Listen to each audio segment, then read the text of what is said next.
for me, Hobbiton was going to be the thing that was going to take forever. I just couldn't imagine we'd find Hobbiton intact as we found it in the back, the backside of a big plot of farmland outside of a little town called Matamata in the North Island.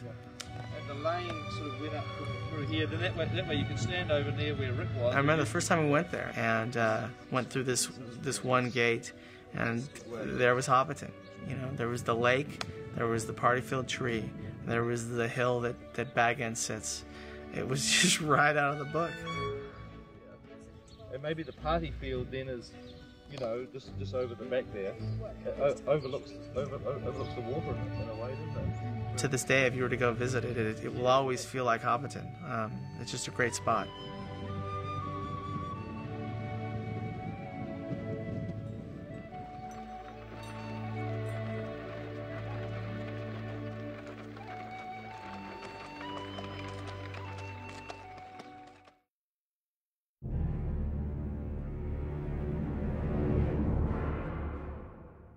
The Weathertop ruins, we found a brilliant location for it. It was up in the Port Waikato area, great sort of limestone washed away.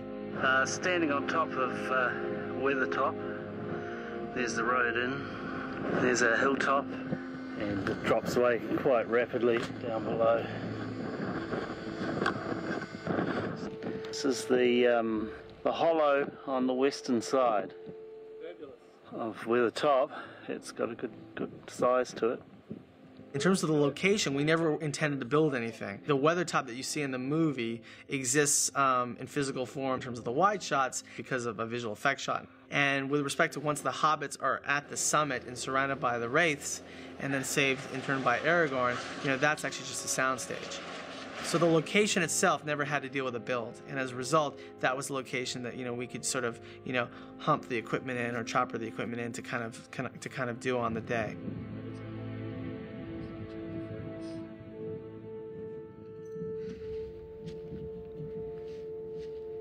This was the great watchtower of Amon Hen.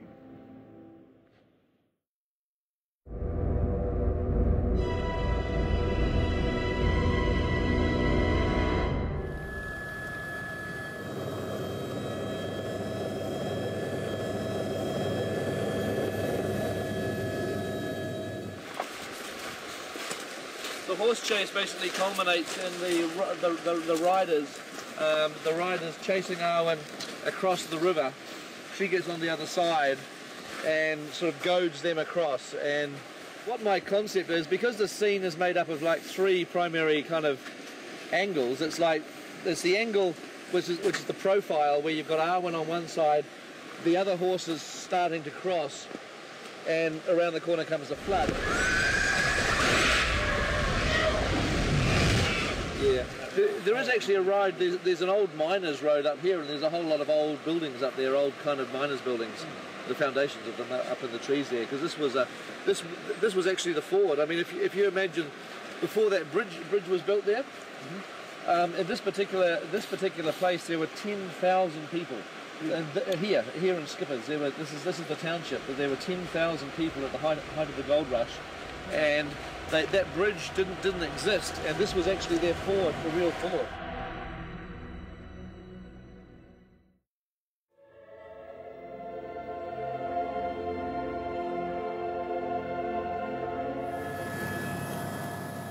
Kaitoki is the water collection region for Wellington, for the whole city of Wellington, but it has beautiful forest. And it has a lovely river running through it, and a sort of Rivendell type feeling. Kaitoki is one of those places that it's a national park, and it's the kind of place that you would go and reflect at. Sort of a very sacred place that you can go and rest, and it's just a really special spot. It's a very specific place that we built our sets to be able to take advantage of the beauty of the area, but still keeping it kind of in that Tolkien feel. And it worked perfectly as the backdrop of Rivendell.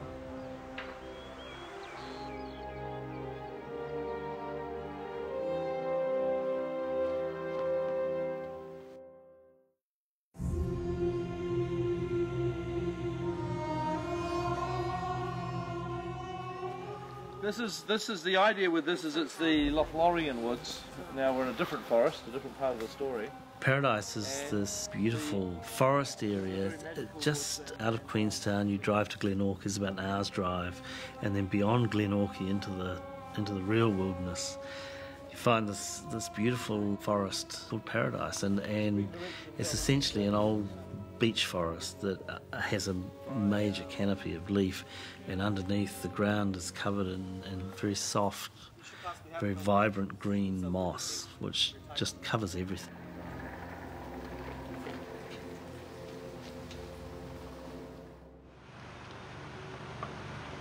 It's a nice sunny day here at Fernside in Featherston.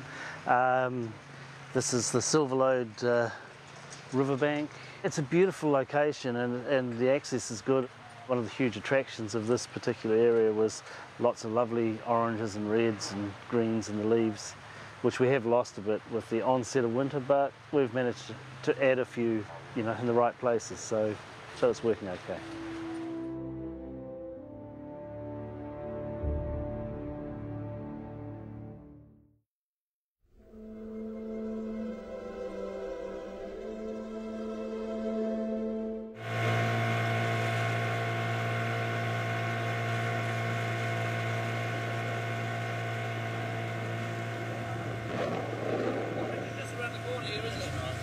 Yeah.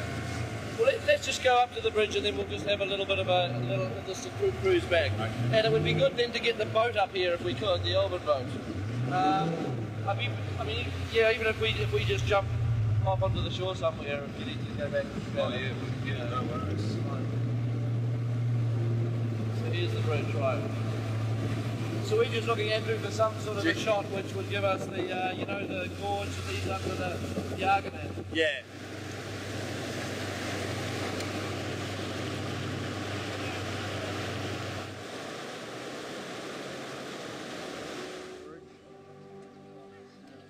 Now see those sandy banks down there at the end of the gorge?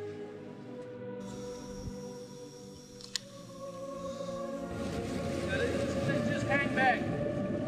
Let's hang back and let them get a little bit further away. Where we could stick the big statues down there somewhere.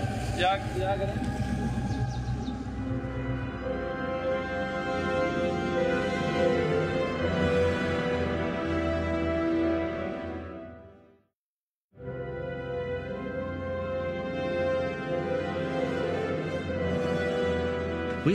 We split Amon Hen into sort of three elements, essentially. There was the Nen Hithwil Lakeshore. This is an absolutely gorgeous piece of landscape, and if someone doesn't find something to help get this into the show, you're all mad.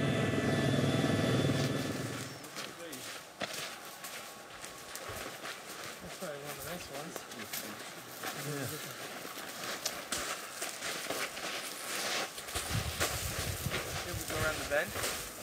So this is the sort of thing way we'd shoot them arriving on the shore of Nen Hithwil, just to get a sense that the forest comes right down to the shore.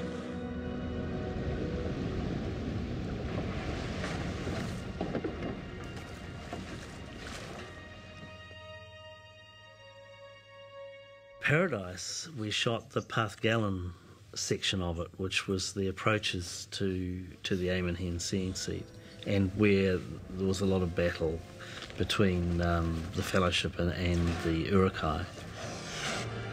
Yeah, against that tree. Yeah, we do have to find a good place for Boromir's little death scene with Aragorn.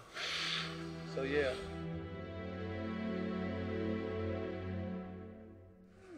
From deer to cats. Amon Hen seeing seat we did alongside Lake Wakatipu, which is sort of closer to Queenstown, on a beautiful little promontory above the lake.